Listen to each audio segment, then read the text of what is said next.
contest show in the land. The Las Vegas Football Contest Show focuses on Circus Sports Million, Circus Survivor, and the Westgate Super Contest, handicapping the games and releasing our contest picks every week of the season. With two former Super Contest winners, Brady Cannon and James Salinas, a former NFL player, Mike Pritchard, and over $1 million in contest prize money won combined, the Las Vegas Football Contest Show will have you prepared this season like none other. We live in a society right now where everybody's a snowflake, everybody's a cupcake, and everybody thinks that nothing is fair. Everything is like, it's not fair. We should have a better chance. We need more.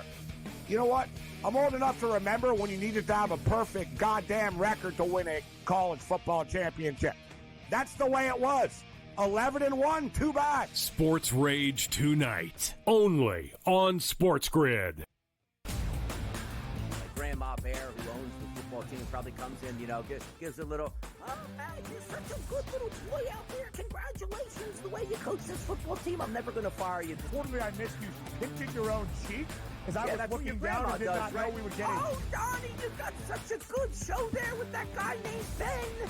Like, that's what your grandma would do to you when you go see her on Thanksgiving or Christmas, The Early Line, only on SportsGrid. Blocked well and tries to cut through the middle. Oh! Your gut says Miami is going to win, and you should take the over. Your gut also said your NFT selfies would only go up in value.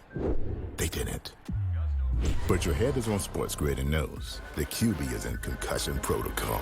The backup has a 45 QBR against the zone coverage. The New York D has the most sacks in the league. So yeah, trust your head. It's smarter to be on SportsGrid.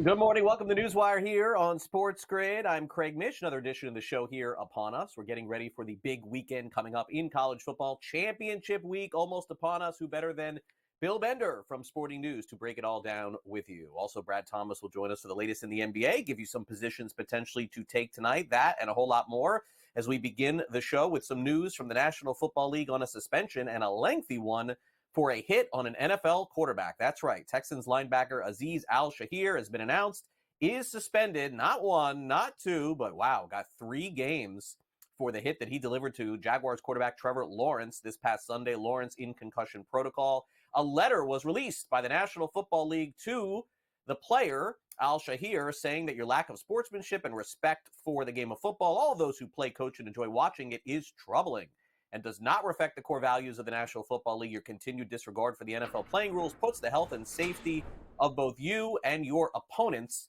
and also will not be tolerated. As you can see, that was the moment, or the almost moment, that Trevor Lawrence got hit, and there you go on the ground there. Can't show you the video because we don't have licensing to do that, but as you can see in the images, a very vicious hit. 3 games gone for Shaair. He can return for the very end of the season. Monday Night Football. That was a game that delivered last night. Did it?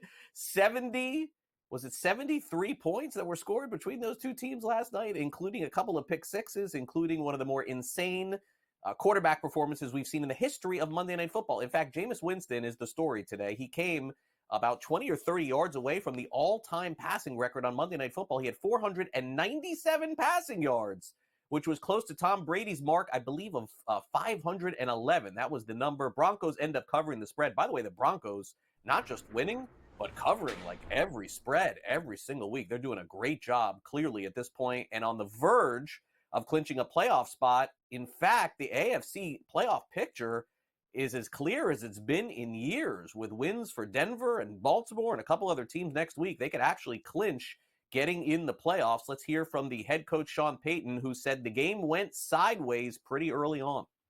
Holy cow. There's some games go maybe in a direction you think they're going to go. Obviously, that one went in a much different direction. We did enough, made enough plays in the end to win, so I'll just take questions. Yeah, How did you win when, Winston and Judy are moving the ball all over the yard? It was about big plays. Yeah, look, obviously, when we go back and look at that tape, we're going to look at a lot of things defensively that we would have done differently. We have to. And yet, we had 2 interceptions for touchdowns, a 3rd interception. I told him in the locker room, look at it wasn't pretty. And yet, in the end, we did what we had to do, especially late. Yeah, well, there was a lot of plays in that game, a lot of different kind of football plays that happened. So really it's just all about going to the next drive, not worrying about the score, not worrying about what happened before, just worrying about getting the next good playoff. And I thought, at times we ran the ball well, at times we threw the ball well. We just kind of put everything together best as possible. And, we just found a way to win the game. These are tough games. Really good defense. They moved the ball well offensively, but at the right time, both sides of the ball made plays. Without a doubt, though, the story of the game was quarterback of the Browns, Jameis Winston, 517 passing yards, the all-time mark on Monday Night Football from Tom Brady. Winston came near it with 497 yards. The Broncos also had 171 interception return yards against Jameis Winston, who has now become the best quote in football at this point. So we thought we would give you one from him after the game. Yeah, I did. It was my fault. Like, there's evidence. I had 2 touchdowns. 2 touchdowns by the defense, pick sixes. Yeah, I've been here before. I got to play better. I am. Moving forward, what do you do to try not to go this kind of way? You get better. You make the play when it matters most. That's what great quarterbacks do. They make the play. When you say you've been here before, does that make it more frustrating? Because obviously you think you're a better player. You think you've become a better player, a better quarterback. Yeah, I am. I am a better player. But in times like this, it's an opportunity to continue to glorify the Lord even through the toughest circumstances. I know I'm better than this. I know I'm just praying for the Lord to deliver me from pick sixes. That's not me. Like, a phenomenal game, offense, do some great things, but I messed it up. I think personality-wise, you'd be hard-pressed to think of a player who has improved his stock with having nothing to do with football in terms of media and speeches and talking more than Jameis Winston has this past season. And I'm talking in the history of football. This guy could retire and immediately become like a number 1 broadcaster anywhere. It's kind of crazy. All right, so those of you who played fantasy football, really frustrating weeks for you. Those of you who drafted Christian McCaffrey, and then you picked up Jordan Mason, and now you have neither. McCaffrey's out for the season. He's headed to IR. Jordan Mason is probably out for the season. He's on IR as well. So those of you unfamiliar with the running back situation in San Francisco, next man up is the name Isaac Guerendo. That would be the next name. The Bears are sticking with their GM Ryan Poles. He's going to lead the search for their new head coach. Emmanuel Forbes Jr. has been claimed off waivers from the Rams, and there has been a Major League Baseball signing in this hot stove season. Cold stove again, probably. Aroldis Chapman signs a 1-year deal with the Boston Red Sox, according to Chris Cotillo of Mass Live. So Chapman will be the 9th inning guy for Boston. He's played on the Pirates, the Cubs, the Yankees, the Royals, the Rangers, the Reds. Did I miss anyone? That's off the top of my head.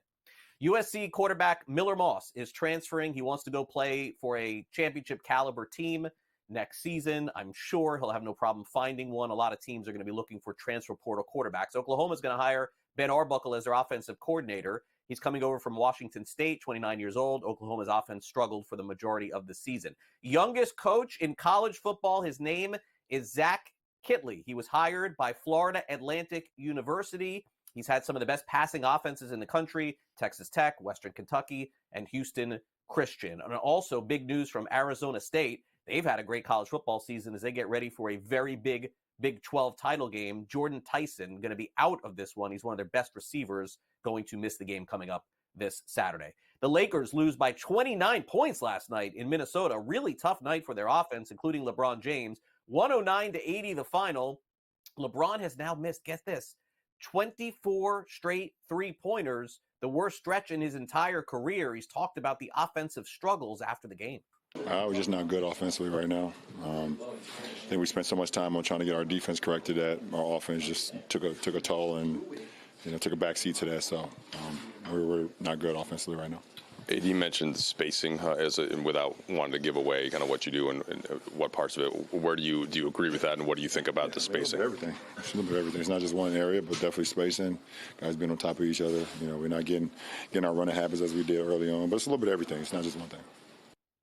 Boston played Miami last night, blowout, 108-89. Jaylen Brown, 29 points, 7 assists. Bulls blow out the Nets, 128-102. Josh Giddey had a triple-double, 20 points, 13 rebounds, 11 assists. And New Orleans can't buy a win or a healthy player. They lost 124-112 to the Atlanta Hawks. Tonight in the NBA Cup, I don't really know what it is, but they're playing those games again tonight. I kind of know what it is. I'm being facetious, but honestly, does anybody care what it is? The Cavs play tonight, 16-point favorites against the Wizards. They're 18-3, total of 234.5. Giannis and the Bucks look to capture their 7th win in a row. They're 4-point favorites at Detroit. Nikola Jokic and the Nuggets are home against Golden State, 4.5-point favorites, and Steph Curry is a game-time decision for the game, and the Knicks are 5-point favorites at the Garden against the Magic. The total is 215. New college poll is out. Playoff positioning will be revealed tonight and then completed after the weekend. UConn drops to 25 after a tough week at the Maui tournament, and of course, the basketball season in full swing. The football season will reveal who is headed to the college football playoff. I believe it is on Sunday night. We'll take a quick timeout. We'll hear from Bill Bender of Sporting News next.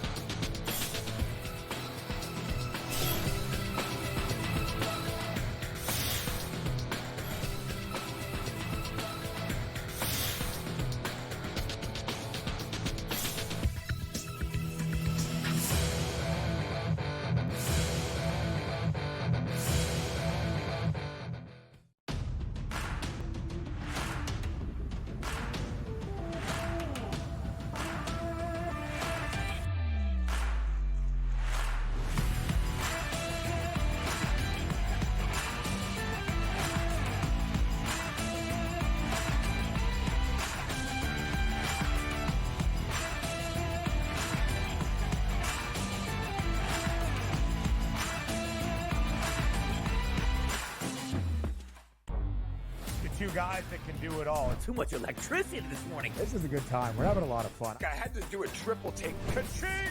Why? Because of parity. I didn't mean to offend. Yeah, it's not going to happen. Load management is a dirty word. Let him rip. You know what? Circumstances provide the results. What? How do you do this one? Oh, Donnie, you've got such a good show there. A network that is booming. The Early Line, only on SportsGrid. The sharpest football contest show in the land, the Las Vegas Football Contest Show, focuses on Circa Sports Million, Circa Survivor, and the Westgate Super Contest, handicapping the games and releasing our contest picks every week of the season. With 2 former Super Contest winners, Brady Cannon and James Salinas, a former NFL player, Mike Pritchard, and over $1 million in contest prize money won combined, the Las Vegas Football Contest Show will have you prepared this season like none other. Fillet Indiana. They would smash them. What? Honestly. Do you listen to yourself speak? That's not a reality question. They have not played each other. You are using hypothetical. And they got embarrassed. As so many if teams they do. Won that football. Yes, that's you're but that's the thing, guys. No. Stop. The only argument is Indiana is a decent football team and a product of their environment. The Early Line, only on SportsGrid.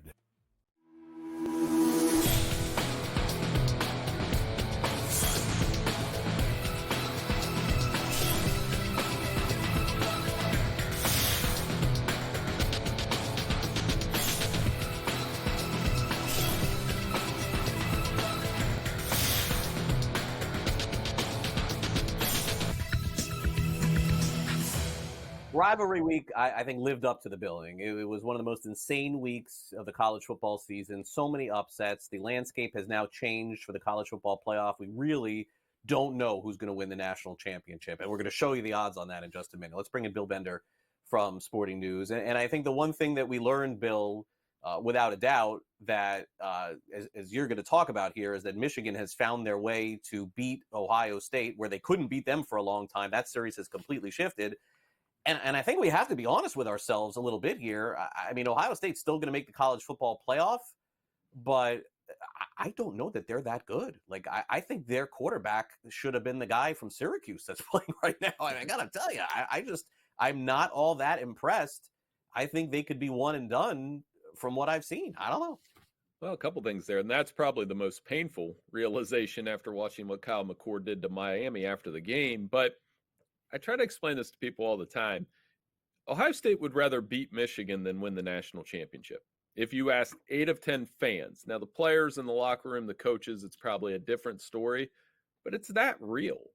And the fact that Michigan was able to beat them was stunning. And the most stunning statistic I can give you is Ohio State had 17 carries for 41 yards between the tackles at Michigan's 2 best players. They refused to go tempo. They refused to put the ball in the air when they had some advantages on the outside, and they played right into Michigan's hands. And it was one of the most stunning developments. And now you're thinking, what if they play Tennessee or Alabama in the first round? Tennessee does those things that Michigan does, and they do them better. So they're going to have a tough first-round matchup no matter what. Yeah, they'll be favored, and I won't be taking them. I honestly, Bill, I've never gone into any college football season, even if we just use the top 4, I would have absolutely no prediction as to who's going to win this thing. The FanDuel Sportsbook is telling us, Bill, they are telling us they don't know. Last week of the college football season, and the favorite is plus 350. I mean, this could be a minus in other years. Plus 350 to win could be Oregon, could be Texas. I mean, how good are they? I mean, they haven't looked good all year. Ohio State, Georgia. Some halves they look like a champion. Some halves they look like they don't belong in the playoff. And then you know how I feel about Notre Dame. They're not winning. They may win a game. They may win a game. They're not winning the championship, but they're there at 8-1. So I feel we're in store for an NCAA tournament-like college football playoff coming up here soon. Oh, for sure. And I wouldn't fault anybody for taking any one of those 5 teams listed, because I do believe on some level that you can make a case for the national title for all 5. But you also got to count for, the potential pitfalls. Oregon, can they win once and for all? They've never won a national championship. Can Dan Lanning do that when they get up against a Georgia or a Texas? Ohio State, we just ran through their problems. Georgia, are we getting first half Georgia or second half Georgia? Texas, same deal. I mean, what kind of quarterback play are we getting? Does the defense hold up? Do the lines hold up in a big game? And then Notre Dame, I know what you're going to say, Craig, but can we see that consistency in a big game environment? They've been pretty good the last 5 weeks. So everybody has a major question mark. If I was throwing a dart at one today, with the understanding that you need to see the seeding, I do like how Texas is playing on both sides of the ball. I like I when think, yours, they're the one that I like. I think they're the most complete team. Is that fair? Yeah. I also think, and again, we'll see what happens this week. Boy, did Georgia, and I know they had to come back and win that meaningless game against Georgia Tech. Maybe not meaningless to them, but boy, did they give Bill a lot of film to Texas going into this week. I mean, I don't know how you, physically get ready after 8 overtimes. I would expect that to be a tough game for Georgia. By the way, taking nothing away from their season. All right, so the University of Miami had a cakewalk of a season to get in. They barely won 3 or 4 games. They had to come back and win all of these. I live in South Florida, grew up going to Hurricanes games. I am a Gator, though. I will say that through and through. They were up 21-0 on Syracuse. They lose 42-38. I'm seeing this resume building going on with my counterparts here in South Florida, thinking to myself, what are you guys talking about? Like, they didn't even honestly deserve to be in this spot. Yes, they have the best quarterback or second best quarterback in the country, maybe the best offense. But how many games could they easily have lost? I understand, Bill, you can say that about a lot of teams in college football, but no more than the University of Miami. 3 or 4 losses they could have had. I got them out, man. I got them in a great bowl game in December, but I cannot see them putting them in the college football championship. I don't think they've earned it. Right, and with Alabama looming, that's going to be the argument tonight. Alabama has a much stronger strength of schedule. Alabama has better victories, whether it's Georgia or South Carolina or even Missouri.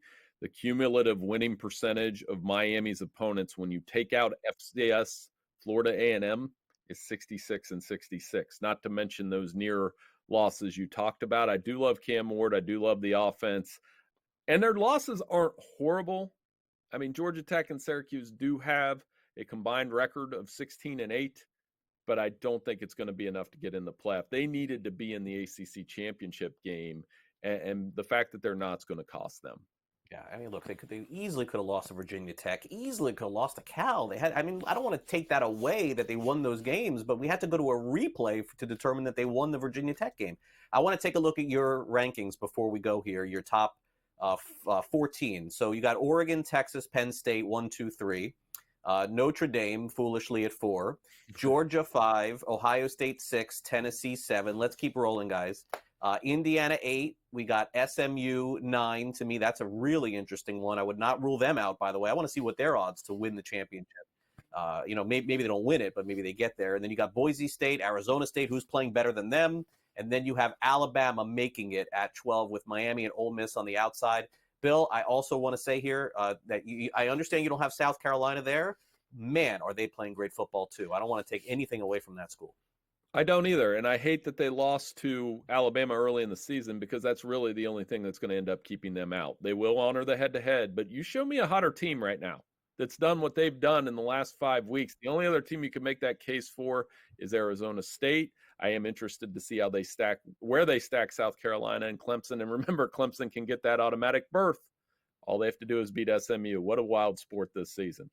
Yeah, definitely love South Carolina going into next year. I think that's a formidable team going into the 25 season. Thanks again, Bill, for coming on. We'll catch up later in the week to get a preview of the big games. Hey, sounds good. We'll be right back.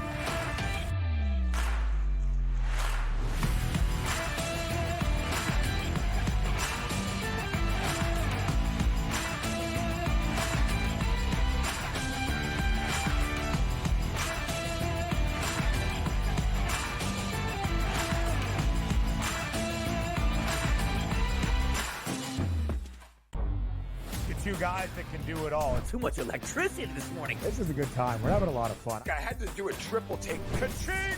Why? Because of parity. I didn't mean to offend. Yeah, it's not going to happen. Load management is a dirty word. Let him rip. You know what? Circumstances provide the results. What? How do you do this one? Oh, Donnie, you got such a good show there. A network that is booming. The Early Line, only on SportsGrid.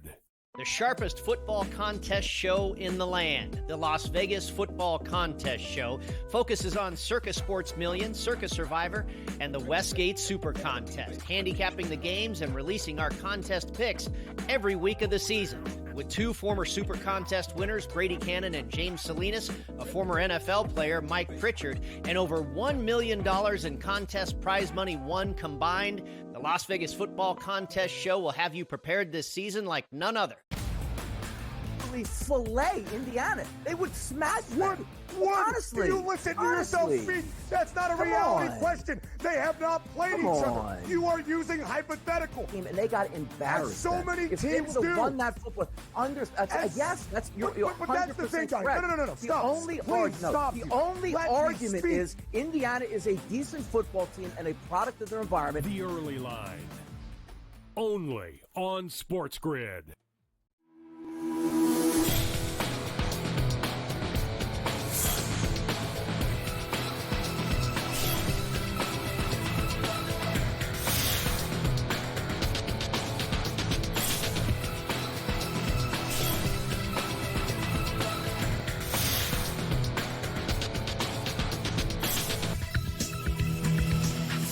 Welcome back to NewsWire here on SportsGrid, talking some football here. We'll get a preview of the Big Ten Championship coming up with Ben Stevens. Also, we'll hear the mindset inside the locker room with the New York Giants, and also, is there a kicking problem in Baltimore? It's time now for the SportsGrid Sound Off.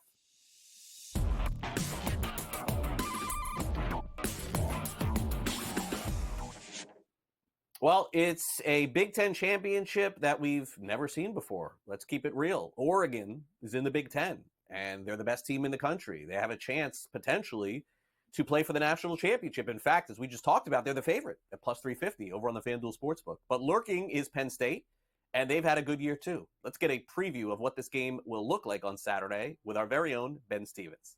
It's not the Big Ten championship game we expected entering the regular season finale, but it's the Big Ten title game that we get on Saturday night in Indianapolis. Oregon and Penn State. The Ducks, the number one team in the country, the only undefeated FBS program throughout the entirety of the year, will play for a Big Ten crown in their very first year in the conference. They're booked as a 3.5-point favorite against Penn State, who beat Maryland after Ohio State's loss to Michigan to earn a spot in the Big Ten title game. Now, the Nittany Lions, an underdog, which they have been only 5 times in the last 3 college football seasons, but they are 0-5 straight up with only a single cover. Oregon looking for its first conference crown in a full college football season since 2019.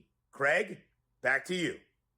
All right, thanks, Ben. SEC Championship in the afternoon as well, Texas and Georgia. Should be a great weekend of football. You can catch all of the action, betting breakdowns exclusively here on SportsGrid. Meanwhile, the New York Giants certainly having one of their worst seasons ever. The contention for them is playing for the first pick in the upcoming NFL draft. That, of course, means some discussion amongst who gets to talk in the locker room about good things and bad things.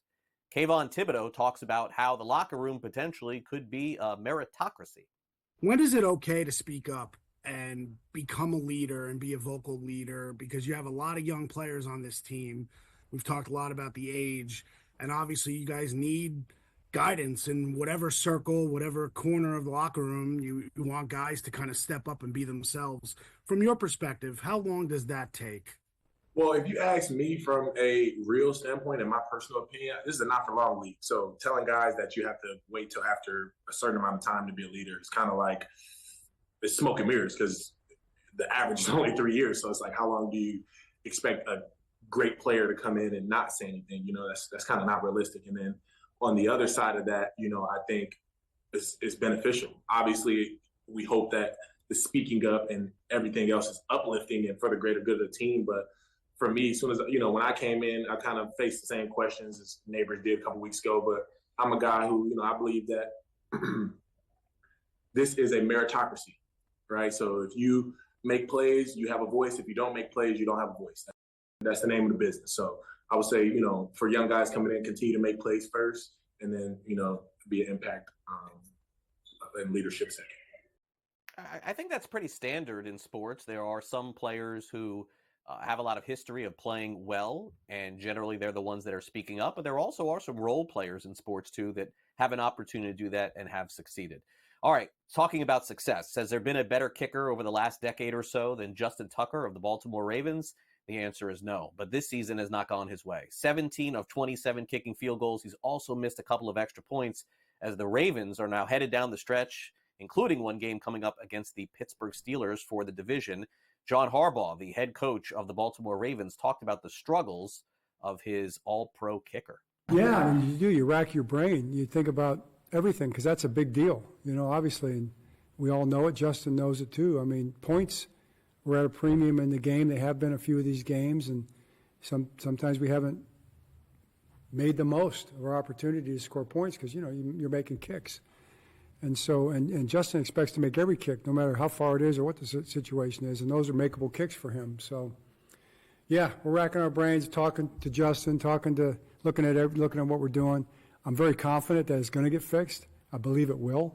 It has to, you know, and he's the guy to get it fixed. So, you know, sometimes you respect the player and you respect his ability to get it worked out. And with help from the coaching, from Randy and from Chris, I feel confident that I'll get done. And the Ravens are one of 6 teams this week on a bye, as they'll return in a couple of weeks. We'll be back with Jacob Camenker from USA Today right after the break.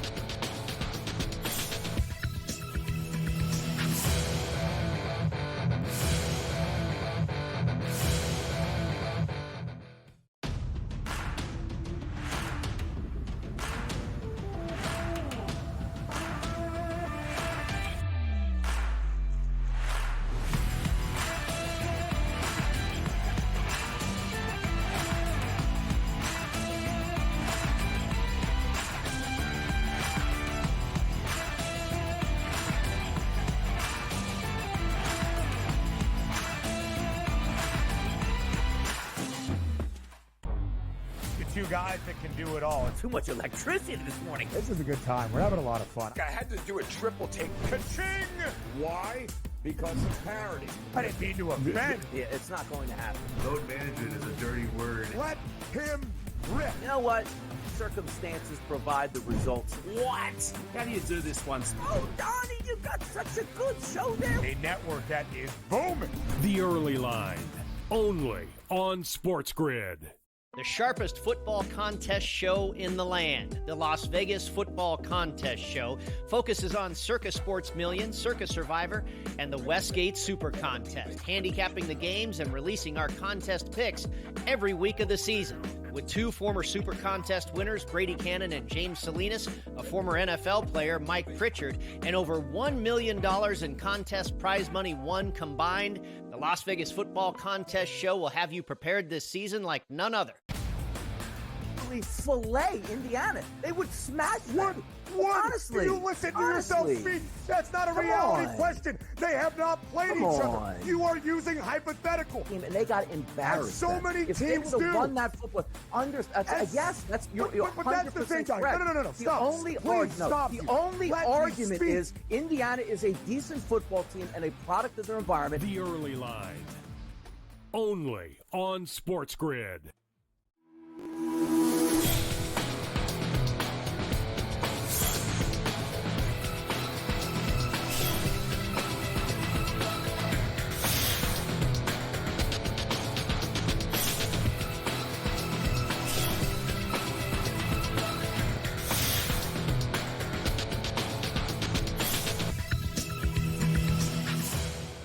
Welcome back. We got Jacob Camenker from USA Today in the house. We'll go over Monday Night Football, also take a look ahead at some of the potential awards, including the Rookie of the Year in the National Football League. Jacob, happy holidays. Great to have you back here on NewsWire. Let's dive right into Monday Night Football. Very entertaining game when you get 70-plus points.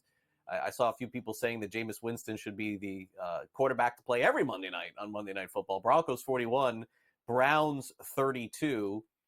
Fantasy purposes, he's just a great quarterback, right? Like, especially if you don't lose points for picks. But the reality of Jameis Winston is, these sort of things are going to happen. He's going to look good. He's going to look bad. The Broncos, on the other hand, have really taken things to the next level. Bo Nix, 294 yards, 1 touchdown, 2 interceptions. But at this point, it appears the Broncos are headed toward the playoffs this year, Jacob, aren't they? Yes, it would be a surprise if Denver doesn't make the postseason at this point. If you were hoping for some drama in the AFC, you were probably disappointed by the end result of last night's game because sort of 7 teams have separated themselves from the pack, and there's maybe a couple teams like the Colts and Dolphins who could get in the mix, but the Broncos have just been rock solid. They've often relied on their defense to get the job done, but we did not see that at all last night. Their number 2 cornerback, Riley Moss, was out of the game, and their lack of depth at that position really showed. Levi Wallace was in coverage on Jerry Jeudy often, and he just could not keep pace with Judy's speed. That's what happened on the 70-yard touchdown he caught. But I think he hit the nail on the head with Jameis Winston in this spot. This was a quintessential Jameis Winston performance. You watched him play. You said, oh, my goodness, he looks great. He's going to potentially get 500 passing yards. He came up just 3 yards short of that. 4 touchdowns, but those 3 picks were all backbreakers. I mean, 2 pick sixes, one on just a play where he stared down the receiver and Nick Benito made a nice read. And then one late in the game, you're driving, you're down 2, you have a shot to potentially win this game, and he throws it slightly behind Elijah Moore, and it just ends up going back the other way. So Jameis Winston is a lot of fun. I think he deserves to be a starting quarterback in the NFL, but you are going to have to live with these types of games. And it could be really painful. If you're a Browns fan watching that, you're probably saying, man, we scored 34 against the Broncos and we should have won that game. But those pick sixes, they just kill you, man. Yeah, it'll be interesting to see if the Browns draft a quarterback, having Watson there and having Winston there as well. I would assume they'll want to bring Winston back, without a doubt, going into next season. As far as the Broncos are concerned, their win total now up to 9.5 on the FanDuel Sportsbook, minus 250 to make the playoffs. And to win the AFC or Super Bowl, it seems to be a little bit of a long shot here. 21-1 to win the AFC, and then to win the Super Bowl, almost 50-1. But I think where things have shifted a little bit is Jaden Daniels is not the overall favorite to win the Rookie of the Year by that much of a margin anymore. He's down to minus 270 on FanDuel. Bo Nix is plus 240. And I think Daniels is going to win it. I've been on him since the beginning of the season, but I think we got to call it what it is. This may come down, Jacob, to the last month of the year. I think it will, and I'm right there with you. I've been on Daniels. I've been on the Daniels train since the offseason when Caleb Williams was heavily favored. And I found myself saying the odds on Jaden Daniels at 5-1, between 5-1 and 7-1 looked great. And I know that Bo Nix has played better as of late, but I still think the thing hurting him at this point is that really cold stretch he had to open the season. His first 4 games, I believe he threw 1 touchdown and had 4 interceptions. Now, since then, Nix has just continued to improve week to week. Sean Payton is doing a great job coaching him up. And we saw on that 93-yard touchdown pass to Marvin Mims last night, we saw what can happen when he can read the field quickly, diagnose what's happening, and just get the ball out of his hands. So if he makes more spectacular plays like that, he's going to be able to close the gap on Jaden Daniels. But I think Daniels' efficiency and his lack of turnovers are going to help him in this regard. And I just think because he jumped out to the quick start and has sort of continued to play well, he'll maintain that edge on Nix. But if Daniels goes through another slight cold stretch like he had against the Eagles and Steelers, that could open the door for Nix. But I'm still riding with Daniels here. Let's look quickly at the AFC playoff picture, where the Chargers and Ravens really have a stranglehold on this thing, along with Denver at 8-5. And then honestly, beyond that, I mean, you can't rule out Indianapolis, because if they did win out, they would be 10-7.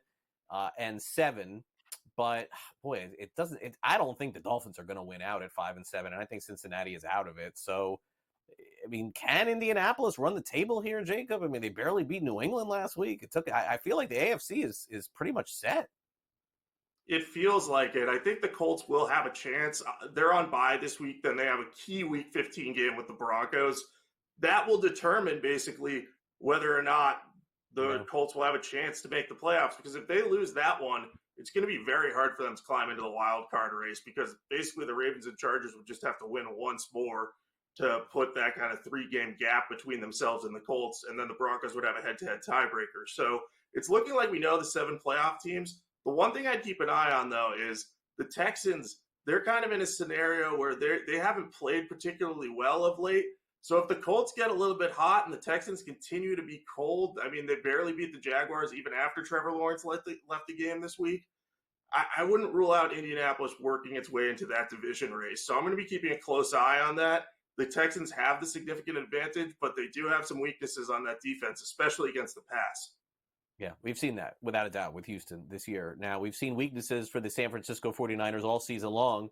They not only lost Christian McCaffrey, they lost Jordan Mason. They've had other injuries as well.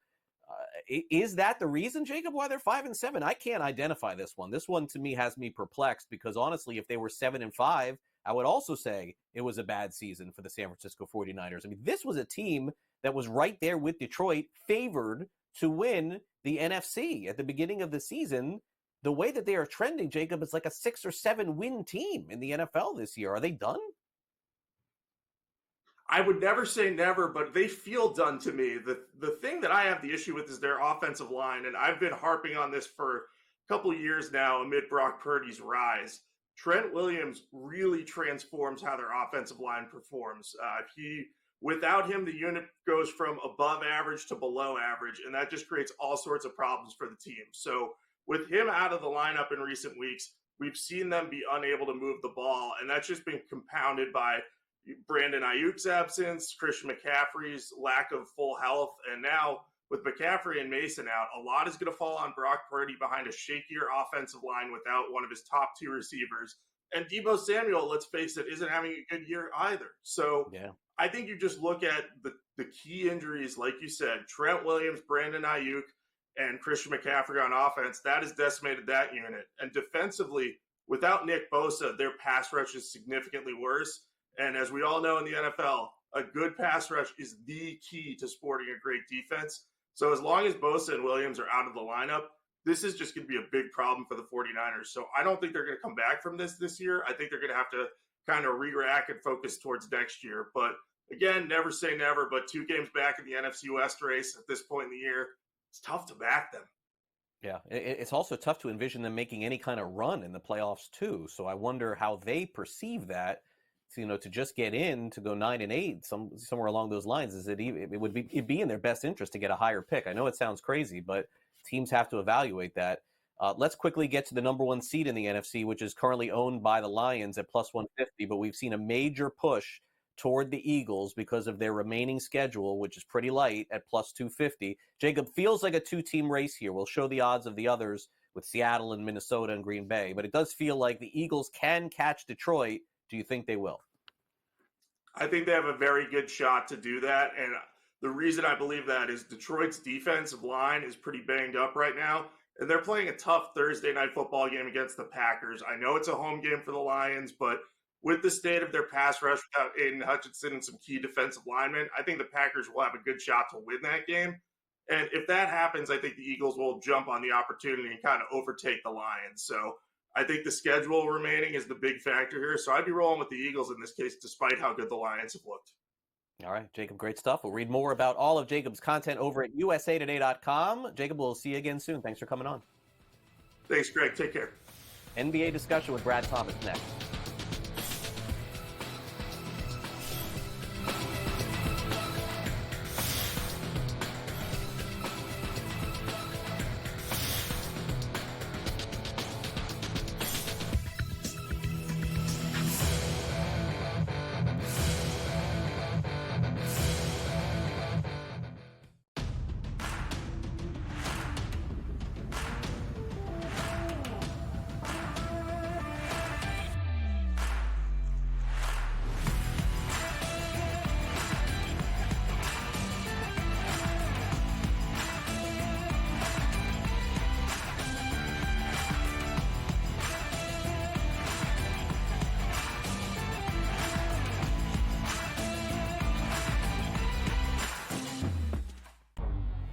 Two guys that can do it all. Too much electricity this morning. This is a good time. We're having a lot of fun. I had to do a triple take. Ka-ching!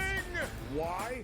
Because of parity. I didn't mean to offend. Yeah, it's not going to happen. Load management is a dirty word. Let him rip. You know what?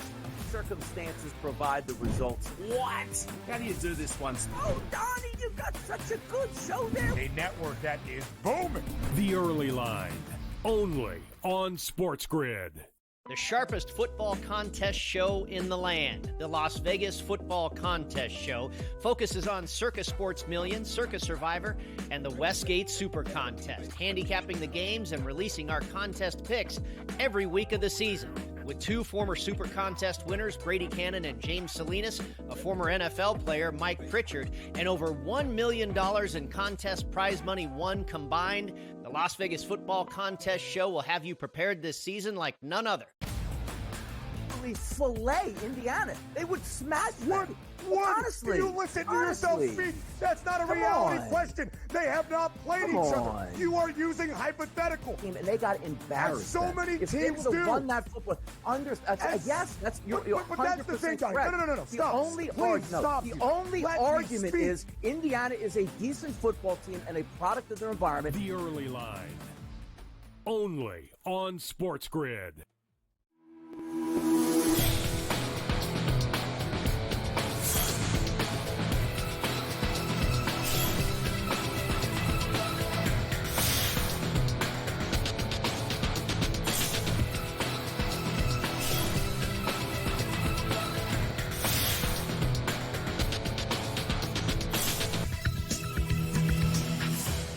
Welcome back to NewsWire here on SportsGrid. We got Brad Thomas in the house to discuss some NBA tonight, also recap a little bit of last night, and he'll tell us whether or not the Hornets can ever win a game in the NBA playing with 6 guys or 7 guys, whatever they're playing with. Brad, thanks again for coming on NewsWire. We'll start off with LeBron James last night.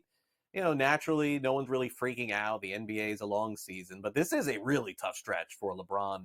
And, of course, it will be for the Lakers when he performs like he is performing. He, of course, owned it last night. They lost by a lot, 29 points. He's having trouble scoring from 3. When LeBron started his career, Brad, that wasn't necessary. He could just drive and get fouled or dunk. But in this day and age of the NBA, I mean, you have to hit threes. And LeBron's just not doing it right now. What gives? Yeah, I mean, you have to hit threes, and you have to let your game evolve and adapt as you get older, right? You talked about LeBron James not shooting well from three. He's missed his last 19. He's 6 misses away from the longest streak in NBA history, which is insane. As you see aging players, their games change. And I don't know if that's really happening for LeBron. He still wants to be very explosive and attack the rim, but he's got to work on his jump shot. But it's not only that. That was the second night of a back-to-back. I don't understand why LeBron has this goal that he wants to play all 82 games at age 40. That's nonsense. I actually think he's hurting his team more than he's hurting himself, right? But also for the Lakers, like, they don't have to press the panic button, but they need someone like AD to step up. I saw in the interview where Gilbert Arenas, he was asking AD, why is he not stepping up? And I actually side with Gilbert Arenas, right? Like, AD, you are so much younger than LeBron. You have a full bag. You are physical and you're strong. You need to be the leader because you're going to be taking over the reins. LeBron's not going to play forever. You're going to be the next face of the franchise. And listen, they're 12-9, right? Like, there's still plenty of time. They're not playing horribly, but offensively, they need to figure it out. LeBron needs to take a rest, and AD needs to step up. Yeah, I think both of them, at least one of those things will probably happen, LeBron taking a rest. So I saw this point spread tonight, and we were talking about it pre-show, and I'm like, this one doesn't make any sense to me because I know how bad the 76ers are playing, and if I had to flip a coin on whether or not Joel Embiid is going to play, that's going to land on not playing, and I'm guessing that's the case tonight. Or is it? 76ers are 4.5-point favorites at the Hornets. I understand that the Hornets are as banged up as any team in the NBA has been in a really long time. I'm guessing that's why the line is what it is, but you'll tell me. Yeah, Embiid's going to be out. Actually, both teams are pretty banged up. Embiid out, Drummond out. We already know Ball, Bridges, Grant Williams all out for the Hornets here. I think the 76ers, this is, they've only won 4 games, so it's really hard to get excited about them. But I think this is a game they should and could win. LaMelo Ball is the offense for this team. Brandon Miller is a phenomenal player, but I don't think he's going to do enough to get them over the hump. Also, it's a pretty good matchup for Tyrese Maxey. I think if Maxey and PG can play effectively, they get a win here. The 4-point spread is crazy, though, right? I just can't get excited about betting the 76ers at any point. Now, I don't want to go ahead and lay 4 points. They probably win. They probably cover, but it's a bet I don't want anything to do with. Yeah, makes sense there. Clippers tonight take on the Blazers. They're 9-point favorites, total of 218 in the Clippers' new home. I know that you like one play in particular, maybe aside from the spread or total. Yeah, I do. I went to the player prop market and I went with Mr. James Harden over 2.5 made threes. So I've slowly noticed a trend while I'm staying up way late watching these Clippers games is that James Harden's been a little bit more aggressive. And then so I went and looked up his usage. He has a 45.5% usage, one of the highest in the NBA. Well, I went specifically to threes because he's just taking a lot of them, right? He's gone over this number as well in 9 of his last 12 games. But in his last 6 games, he's taken at least 7 threes. He draws a really good matchup against Anthony Simons. If Anthony Simons is on him, I like that as well. But also when he plays against the Blazers, in his last 4, he's gone over in 3 of the 4. I think he's going to continue to be aggressive. You can play his point total. It's pretty low as well, but even if he is not super aggressive, I think he's going to take at least 6 threes. If you go 50% from the 3-point line, which he's been shooting pretty well from 3, you're going to hit this number. All right, there you go. Now, Giannis woke up over the last month. He's playing some incredible basketball, so it shouldn't be a surprise. The Bucks are back to being road favorites against most teams. They're 4 tonight against the Detroit Pistons, total of 221. Once again, you're going to the prop market here. We're going to talk Pistons here. What do you like there? Yeah, I actually double dipped in this game. I don't do that too frequently. But if there's anybody in this NBA Cup that I want to trust to put up a big effort to really care about it, it's going to be Giannis, right? Like we hear his press conferences where he talks about, the only thing that matters is getting better and winning. They're not in a state where they can just blow these games off because they started so poorly. Well, I went with a parlay, Giannis 30+ points and 10+ rebounds. It's -110. In his last 5 against the Pistons, 31 and 11. But in those last 3 is what's really effective. He's just been absolutely dominating. Why? Pistons really weak interior defense. Get up the 7th most points to power forwards, 3rd most to centers. Also get up a ton of boards. He's going to draw a matchup probably with Duren, probably the most size there. I don't think Jalen Duren is going to be in this game for long. And why I say that is because I think he's going to get in early foul trouble. Giannis really likes winning games like these. I think the NBA Cup is going to mean a lot to him if he can win it. It's going to be a good stepping stone for his team to move in the right direction, to kind of get back on that championship path. I thought that was a really solid line. But there's another one here in this game with Cade Cunningham. You could take points, rebounds, and assists if you want. I just went straight with points over 22.5. So he missed last game. I thought it was more of a caution thing off the hip injury. But that was a back-to-back, right? He's averaging 22.6 points in November, a really good matchup against Damian Lillard, right? The last 3 times he played against Damian Lillard, 35 points, 25 points, 33 points. He's going to absolutely cook them. They give up the most points to point guards. This is a play I have to take.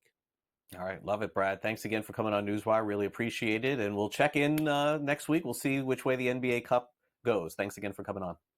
Thanks for having me. All right. Brad Thomas of NBC Sports breaking it all down for you. We'll take a quick time out here on NewsWire. When we come back next, is there a chance that a new rule comes to Major League Baseball? You know, certainly a lot of people are weighing in on this. Legends like Roger Clemens and Chipper Jones, with a possibility of basically a pinch hitter at any time of the game being somebody that has already hit in the lineup. Little bizarre. We'll get to that. Also, the Seattle Storm and the WNBA make a very bizarre social media post to promote one of their upcoming games. I'll tell you what it is next.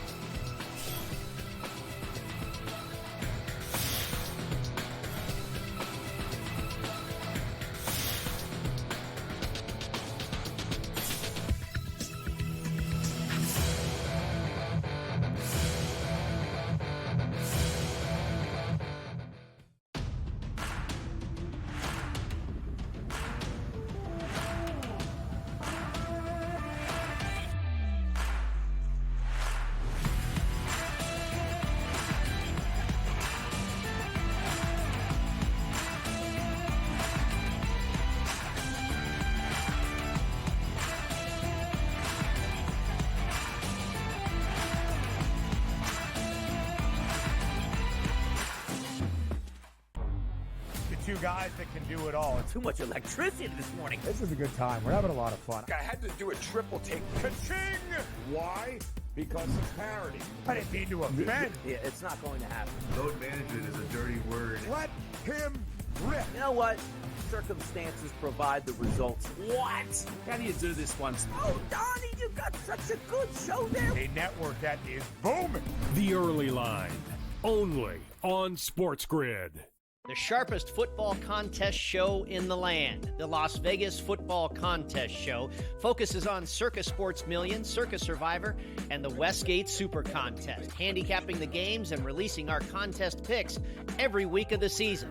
With 2 former Super Contest winners, Brady Cannon and James Salinas, a former NFL player, Mike Pritchard, and over $1 million in contest prize money won combined, the Las Vegas Football Contest Show will have you prepared this season like none other. Fillet Indiana. They would smash them. Honestly. Do you listen to yourself speak? That's not a reality question. They have not played each other. You are using hypothetical. And they got embarrassed. As so many if teams they do. Won that football. Yes, that's you're but that's the thing, Johnny. No. Stop. The only argument is Indiana is a decent football team and a product of their environment. The Early Line, only on SportsGrid.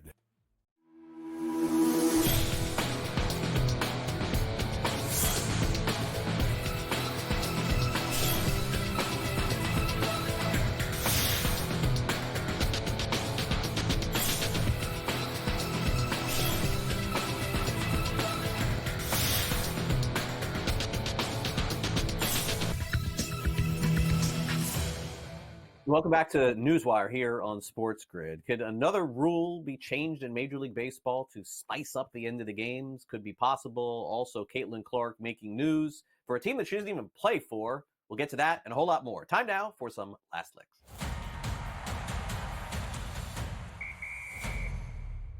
It was revealed recently on a podcast that Major League Baseball is tinkering with some rule changes. Now, again, this is not something that's going into the game, just something that's being discussed, and then naturally a lot of overreaction to this because, again, until it happens, it's just discussion. But one of the discussions, I guess, that has happened is the idea of something called the golden at-bat rule, where players in Major League Baseball who are already involved in the game, this is not a pinch hitter, this is just any player playing could potentially pinch hit in a one-time scenario for any team at the end of the game. So essentially what would this mean? Somebody like Juan Soto or Aaron Judge or Mookie Betts or Shohei Ohtani at the end of the game could be chosen to pinch hit even though they're already in the lineup and just come up in any specific spot one time that a Major League Baseball team chooses.